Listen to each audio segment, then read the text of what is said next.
আমরা দেখছি যে বরিশাল শিক্ষা বোর্ডের সামনে কিন্তু আইন শৃঙ্খলা বাহিনীর সদস্যরাও কিন্তু অবস্থান নিয়েছে।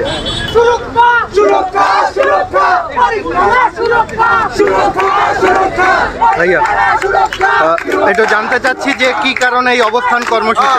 আমরা গত 15 তারিখে এই বিষয়ে আন্দোলন করছিলাম, আমাদের পরীক্ষা পিছানোর বিষয়, কিন্তু আমাদের বরিশাল শিক্ষা বোর্ড জানাইছিল যে আমাদের পরবর্তীতে আমাদের ডিসিশন জানাবে, কিন্তু 16 জুন আমাদের পরীক্ষা বিষয়ে 33টা জারি করছে এবং সাথে ক্যালকুলেটরের নিয়ম সহ অনেকগুলো নিয়ম জারি করছে, যে জারিগুলো আমরা মানছি না। কারণ একটা সুস্থ পরীক্ষা যদি করতে একদিকে আমরা পরীক্ষায় পর্যাপ্ত সময় পাই নাই, পরবর্তীতে আমাদের উপর একটা মেন্টাল প্রেশার ক্রিয়েট করতেছে।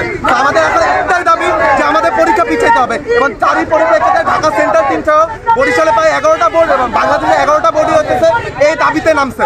যতক্ষণ ঢাকা সেন্ট্রাল বোর্ড থেকে আমাদের ডিসিশন না আসবে ততক্ষণ এই আন্দোলন আমাদের চলমান থাকবে। ধন্যবাদ। যদি বলেন যে আজকে আবার কি কারণে এখানে আপনারা জড়ো হয়েছেন? আমাদেরকে বলা হয়েছে আমাদের পরীক্ষা থামাবে না এবং যথাসময় পরীক্ষা নেওয়া হবে, কিন্তু যথাসময় পরীক্ষা নেওয়ার কোনো যুক্তিযুক্ততা আমরা খুঁজে পাচ্ছি না, যখন করোনা এবং ডেঙ্গুর প্রকোপ দুটোই বাড়তেছে। আমাদের এখন বর্তমানে কার্যক্রম চলতেছে, আমরা মানববন্ধন করতেছি যে আমরা 2 মাস পরীক্ষা পিছাতে চাই, আমাদের 2 মাস পরীক্ষা পিছিয়ে দিতে হবে। আচ্ছা, যদি না পিছানো হয়, যদি দাবি যদি না মানা হয় তাহলে কি করবেন? আমরা অ্যাটেন্ড করবো না, আমাদের দাবি করতে হবে।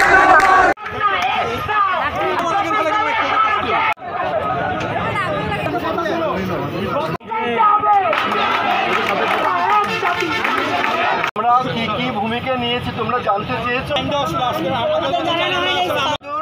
যারা পরীক্ষা পিছনের ক্ষমতা রাখে বা যাদের এখতিয়ার আছে তাদের কাছে পাঠানো, এবং তোমরা তোমাদের দাবি দেওয়া, তোমাদের স্বাক্ষরিত কয়েকজন ছাত্রের স্বাক্ষরিত দাবি দেওয়া আমার কাছে পৌঁছে দিয়ে গেছো। আমার আন্তঃবোর্ডের চেয়ারম্যান, ঢাকা বোর্ডের চেয়ারম্যান, একজন চেয়ারম্যান থেকে ঢাকা শিক্ষা বোর্ডের চেয়ারম্যানের বরাবর আমি আবেদন ফরওয়ার্ডিং করছি। আমাদের বোর্ড শিক্ষা মন্ত্রণালয়ের অতিরিক্ত সচিব স্যার আছে, তার কাছে আমরা অবহিত করছি। আমাদের যে কাজ ছিল স্মারকলিপি দেওয়া, আমার কাছে আমার কাজ হলো সেই স্মারকলিপিগুলো আমার সংশ্লিষ্ট জায়গায় পৌঁছে দেওয়া। সিদ্ধান্ত 11টা শিক্ষা বোর্ডের জন্য যা হবে আমার বরিশাল শিক্ষা বোর্ডের জন্য সেটা হবে।